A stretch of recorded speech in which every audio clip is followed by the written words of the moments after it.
Everyone, I'm Leanne, and today we have quite a substantial book haul, hot on the heels of another substantial book haul.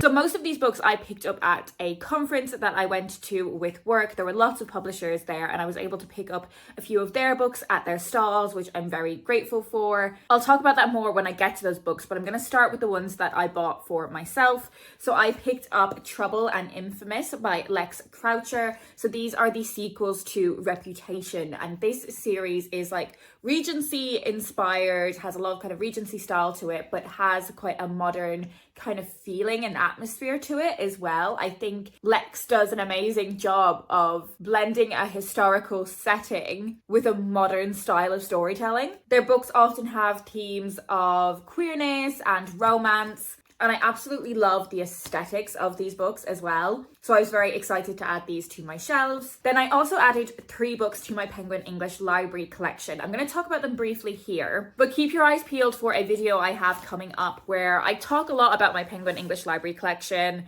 my complicated feelings around my collection for various reasons, and whether I even want to keep collecting these books in the future. So I picked up 2 books secondhand, but they are in perfect condition, and the first of those is The Age of Innocence by Edith Wharton. So this is the first book written by a woman to be awarded the Pulitzer Prize, so very highly acclaimed.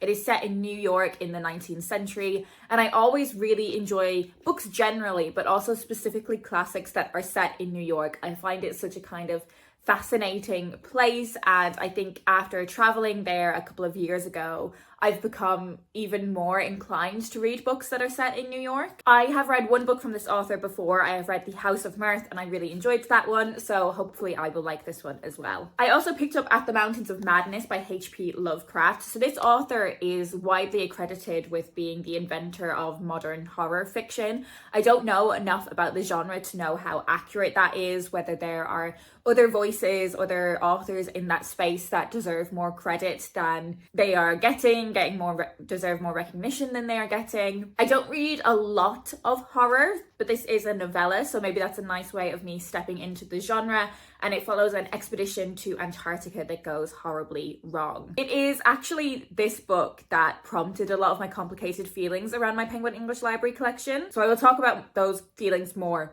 in the video where I talk about my Penguin English Library collection more broadly. And then finally for the classics, I have The Complete Fairy Tales of Oscar Wilde. So I am fairly sure that I have read all of these before. I used to have a book that was, I think, the complete short stories of Oscar Wilde. I read that at university and in fact studied some of these stories as part of a university module. That edition that I had was such a damaged book. I got it secondhand to study at uni. The spine was like totally bent, totally cracked.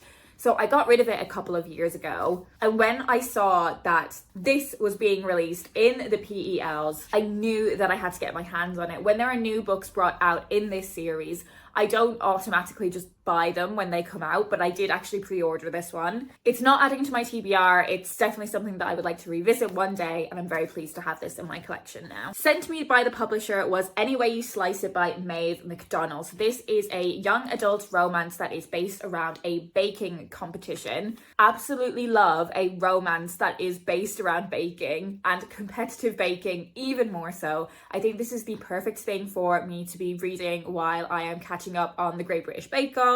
I always love an Irish young adult book as well, so thank you very much to O'Brien for sending me this one. I'm excited to read it very soon. Okay, now onto the books that I picked up at the conference. So there are a lot of books here. I picked up a lot of books at this same conference last year, and I had read most of them, but knowing that this same conference was coming up, I actually culled my shelves of any of the books that I picked up last year that I hadn't read yet. And I'm gonna apply the same standards to these books. If they are still on my shelves unread, by this time next year, they will go to a better home. But starting with one I know that I will definitely read, I have Wish You Were Her by Elle McNichol. So this is a young adult romance about one movie star, 2 booksellers, and one unforgettable summer. I have read, I think, everything that Elle McNichol has published previously. her middle grade and her young adult books. This is about an actress that really wants to flee from the spotlight, so she heads to a remote town to spend time at its book festival in the summer. Immediately, she ends up clashing with one of the local booksellers who just happens to be very handsome,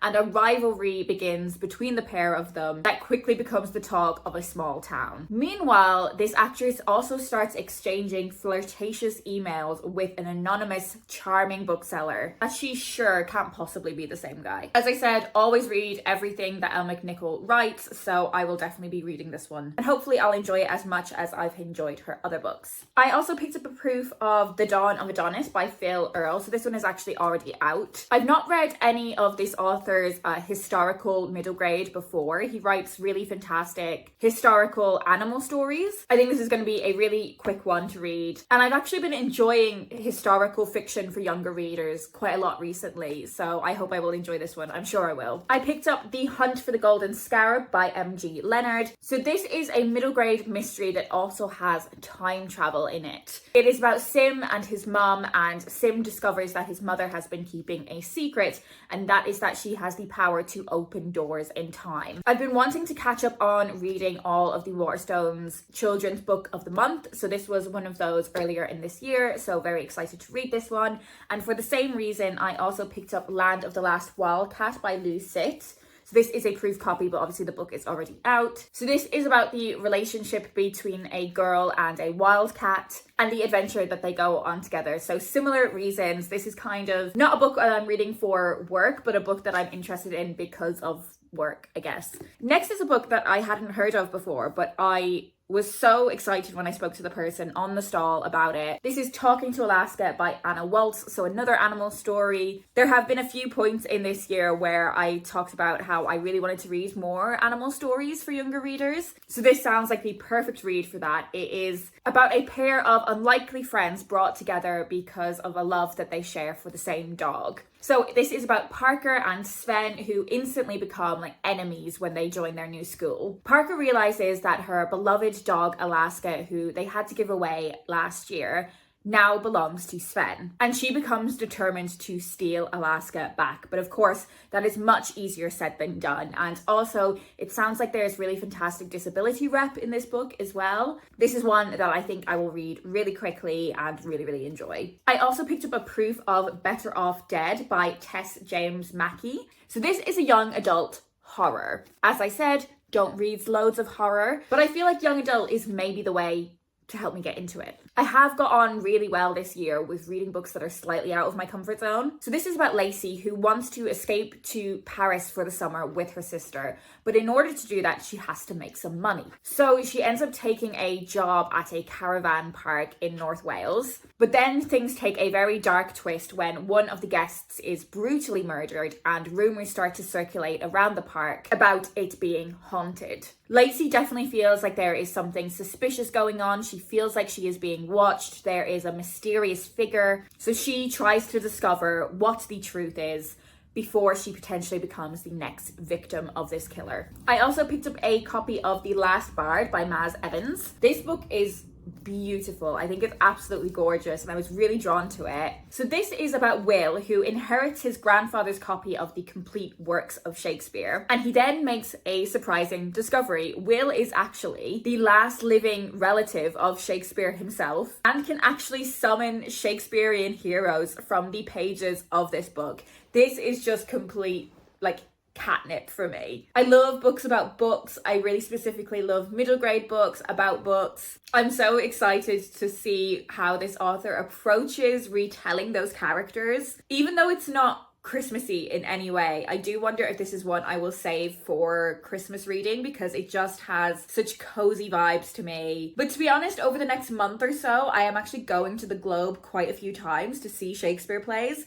So maybe now is the perfect time to read this. I also picked up Greenwald, The City Beyond the Sea by Parry Thompson. So this is the second book about Daisy Thistledown. I spoke about the first book in this series in my August reading wrap up and I enjoyed it so much. This is a magical middle grade adventure that is based around a lot of kind of plants and natural magic. But it appears that in this sequel there is a bit more of a water theme. As I said, I really loved the first book, so I jumped at a chance to get the sequel. I picked up Sad Girl Hours by Anna Zoe Quirk. So I didn't realise that I actually already had another book from this author on my shelf that I hadn't read yet. So picking this one up is a huge kick up the bum to actually read that one. But this is the story of Nell and Saffron, who met and bonded over their mutual love of poetry and astrophysics. What a combination. But Saffron is suffering from seasonal affective disorder. This is something that she's always been determined to keep hidden in relationships, as she's found that people find her difficult to deal with when she's going through these feelings, and she's just trying to wait until spring comes again. So when Nell comes up with a list of seasonal activities for her and Saffron to do together, things become more complicated. Saffron is struggling to understand whether she can show Nell her full self and struggling to find the right kind of words to describe her feelings. I've never read anything about seasonal affective disorder, and I think this would be a really interesting way to understand a bit more about it, but also have this lovely queer love story in it as well. I picked up Only on the Weekends by Dean Atta. So I read The Black Flamingo by this author a few years ago and completely loved it, so really excited to have another book from him on my shelves. So this is a real chunkster. It is way bigger than I thought it was, but it is written in verse. So despite it being massive, I don't think it's one that's going to take me a really long time to read. And I love young adult novels in particular written in verse. It's one of my favorite storytelling forms. So this is a male young adult love story, but it also explores long distance relationships, which is where the title comes from. There is also a love triangle in this book as well, and it explores those themes of, you know, feeling like your life is split in kind of two different places, which is something I'm really intrigued about reading. And as I said, I love the verse format, love this author, so very keen to read this one. I picked up Godfather's Death by Sally Nichols and Julia Sarda. This is very highly illustrated, so it's a short story. It is longer than, you know, there's a lot more words on the page than your standard picture book, and it is a story about the figure of death. So definitely one that I want to be reading around spooky season. I find the character figure of death really intriguing, so this is going to be the perfect Halloween read. I also picked up this beautiful book, The Knotted Island by Catherine Child. So this is another very highly illustrated story. I definitely want to read more of these very highly illustrated children's books. I really enjoyed reading Thea and the Last Snow Deer last year, and I feel like this one is going to tick similar boxes for me. So this is the story of the last island where there is no colour on this island. Everything is in black and white. And one day a young islander sets off to take matters into her own hands and bring unity and colour to the last island. This feels like another one where it feels like it's going to be really cozy, like winter reading. I also picked up a graphic novel. I picked up Rune, The Tale of a Thousand Faces by Carlos Sanchez. I was really intrigued to read this after it got some awards attention, and I definitely always enjoy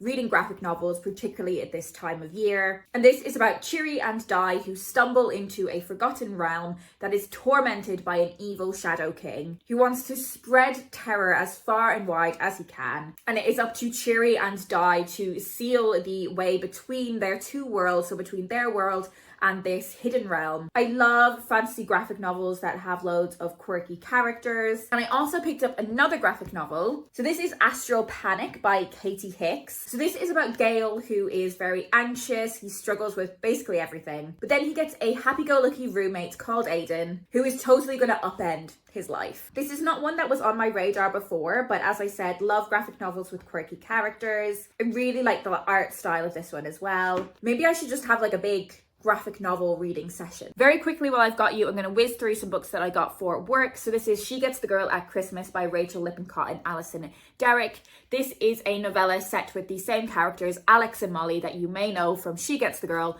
but this time it's Christmas. Lessons in Death by Sophie Mackenzie. So this is a teen thriller. This is set at Mayfield Academy, which is fairly normal until Georgia discovers that the drama teacher is dead in the school library. She thinks this must have been a terrible accident, but when she returns a few minutes later, the body has vanished. So Georgia, along with her best friend Billy, are determined to solve this mystery. Always really love Sophie Mackenzie's books, and she's perfect for any readers who want to be reading thrillers but maybe aren't old enough yet for for the likes of Karen M. McManus or Holly Jackson. Fake Skating. This is a sports romance from Lynn Painter, who you may know best for Better Than the Movies. So this is like friends to enemies to lovers with fake dating, sports romance, skating, perfect for the winter months. Then a couple of middle grade books. I have Ministry of Mischief, The Takeover by Alex Folks. This is about Joey and Harry who venture into the land of bad luck in the first book. This story picks up a few weeks after the end of the first book, and I think this book is really good for like fans of Monsters Inc. It's got that kind of energy to it, you know, stepping into another world with these kind of imp characters that are very mischievous. And then I have Champions of the Galaxy by Tola Akogwu. So this is a middle grade sci-fi that follows this epic space competition that brings a bunch of different kids